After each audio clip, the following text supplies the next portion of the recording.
What's up everybody, welcome back to the channel, and welcome to episode 1 of a massive new series I'm starting called the Wu-Tang Clan Anthology, where I'm going to be listening to and reviewing every Wu-Tang Clan and Wu affiliate project released from 1991 all the way to 2025. That means clan albums, solo albums, side projects, early tapes, random affiliates, all of it. This is going to be a long journey, but if you're a fan of hip-hop history, this is going to be a really fun and fascinating ride. And to begin this anthology properly, we have to start with the very first piece of music in the Wu-Tang timeline, GZA's debut album, released before the clan even existed, back when he was still going by The Genius. Today we're looking at Words from the Genius, an album that shows the earliest signs of the lyrical monster GZA would eventually become.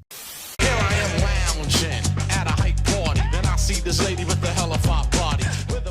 The album opens with Come Do Me, and right away, you're hit with that classic late 80s and early 90s funk production. The beat is upbeat, danceable, and it has those infectious, joyful background vocals that instantly pull you in. GZA's delivery here is full of personality, confident, charismatic, and catchy. The chorus is the highlight. GZA meshes perfectly with the background singers, and even though the concept is raunchy, he sells it with humor and charm. It's playful and completely fits the era. As an opener, it sets the tone well and gives us a taste of GZA's early style before the darker, more philosophical tone he's known for today. Come to me. Me and you, one-on-one.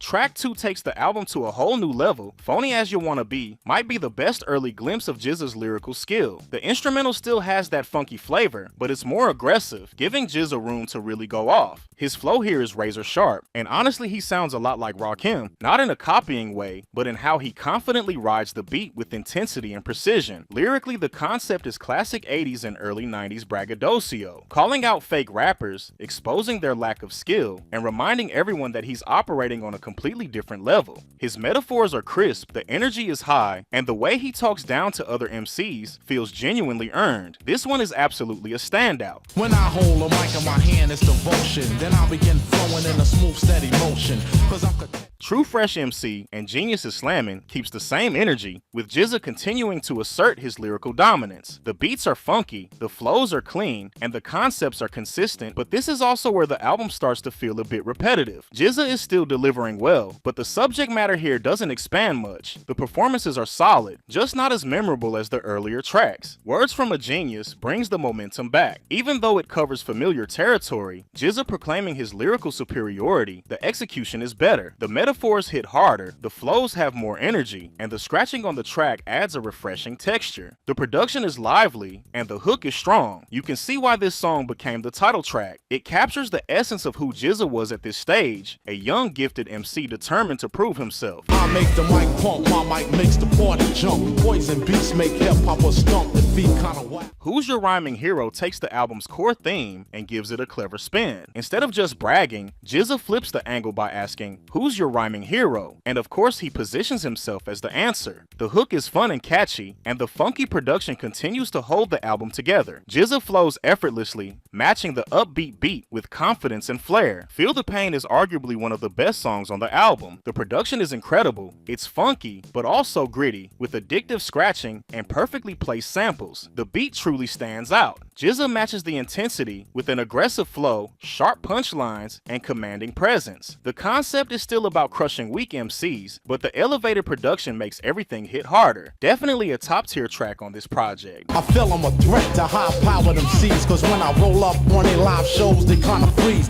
from being. Those Were the Days introduces a refreshing shift in concept. GZA takes us back to his school days, reminiscing about freestyling, battling other kids, and realizing his natural talent early on. His storytelling shines here. The details, the nostalgia, the vibe, it all comes together perfectly. The funky production and scratch-heavy hook make it feel like a celebration of hip-hop's roots. It's heartfelt in a subtle way. Life of a Drug Dealer is one of the darker, heavier tracks on the album. GZA raps entirely from the perspective of a ruthless drug dealer, describing violence, paranoia, and survival in gritty detail. What makes this track special is how vividly he paints the character. It shows his early capability as a storyteller, and the beat, while still funky, creates an oddly interesting contrast with the grim narrative. And it feels good to be paid, regardless of how many victims get slayed. Accomplices of mine drop.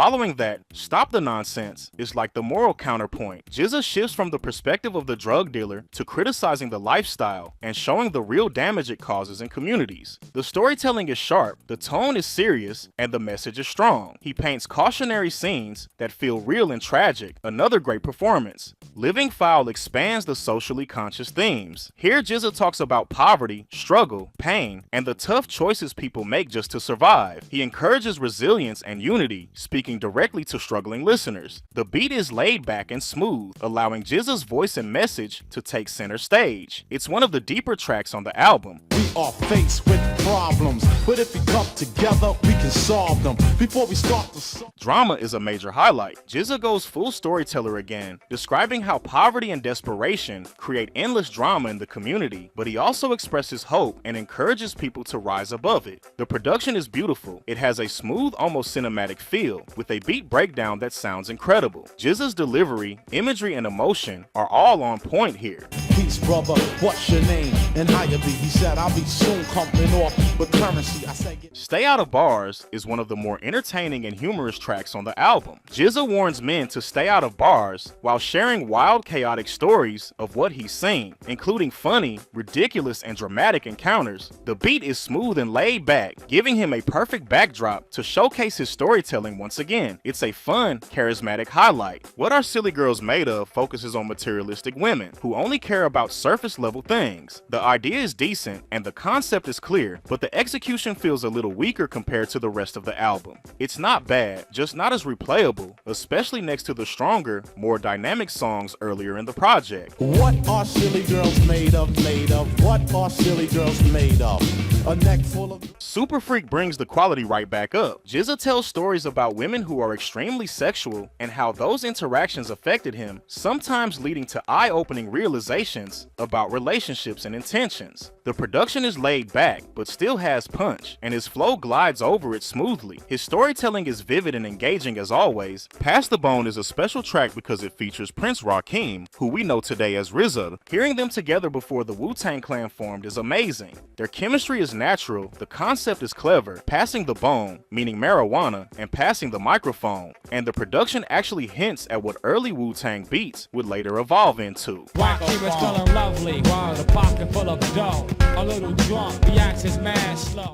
The album closes with a remix of Words from the Genius and a dub version of Come Do Me. Both highlight the production and bring new flavor to the original tracks. The funky instruments, samples, and catchy hooks shine even more. Overall, Words from the Genius is a fascinating debut album. It's fun, funky, charismatic, and full of personality. You can hear the seeds of the lyrical master GZA would eventually become, even though the album still carries a lot of that late 80s playful energy. The storytelling, the metaphors, the flows, the scratching, they all show a young MC sharpening his craft and experimenting with ideas that would later shape the Wu-Tang legacy. As a historical piece, this album is incredibly important and it sets the perfect foundation for what's coming next. This is just the beginning. Episode 2 is on the way. We're about to dive deeper into the Wu-Tang timeline, so make sure you subscribe so you don't miss the next chapter.